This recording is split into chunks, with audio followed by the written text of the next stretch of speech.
St. Bridget's Day is thought to come from the legend of Bridget helping Virgin Mary to face the congregation in the temple, as she was too shy to do so on her own. So Bridget put a hoop of lighted candles on her head and walked Virgin Mary down the aisle. This is said to be the day that is now celebrated as St. Bridget's Day. St. Bridget has many tales told of her, such as the legend of her cloak. St. Bridget wanted land to build her monastery, but the King of Leinster refused to give her any, so she prayed, along with her sisters, that the king would have a change of heart. When she went back to ask again, she asked if she could have as much land as her cloak would cover. The king thought that this was a decent deal, as her cloak was not very large, so he agreed. Bridget then had 4 of her helpers grab different corners of the cloak and run in 4 different directions.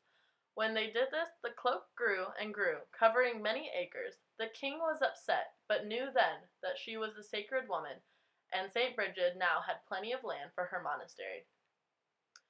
Bridget has wells dedicated to her throughout Ireland, which are used to help with fertility issues in women or sterile issues in men. When couples were childless and were unable to have children, they would make trips to these wells and pray to St. Bridget to become fertile. The devotion and celebration of St. Bridget is more common with those in Irish-speaking parts of the country and parts that have recently been considered Irish-speaking parts. Here is one of many of St. Bridget's blessings. May Bridget bless the house wherein you dwell. Bless every fireside, every wall and door. Bless every heart that beats beneath its roof. Bless every hand that toils to bring it joy. Bless every foot that walks its portal through. May Bridget bless the house that shelters you.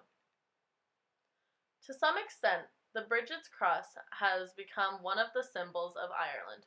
The crosses vary in pattern, from simple types to those so very elaborately constructed that many of them have really lost any resemblance to a cross.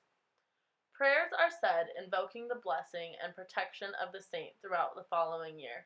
Prayers are also said before the crosses are placed in position, and frequently, but not always, they are sprinkled with holy water.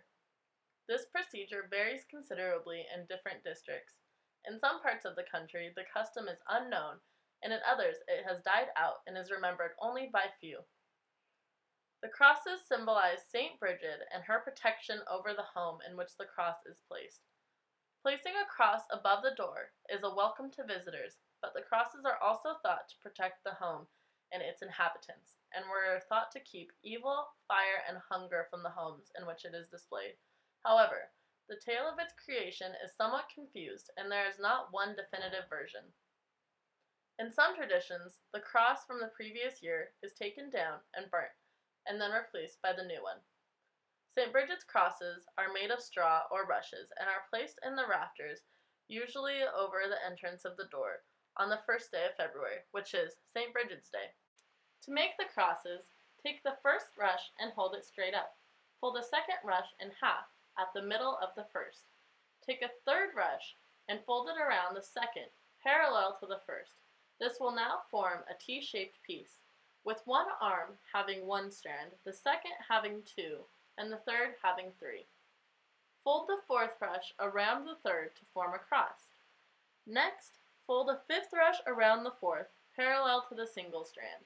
Make sure you hold the center tight. Continue folding each rush around the previous rushes. Work in a circular way until you have created enough of a woven center. When your center is as large as you want it, hold in the rushes tightly so that the center is tight and will hold the cross without any difficulty.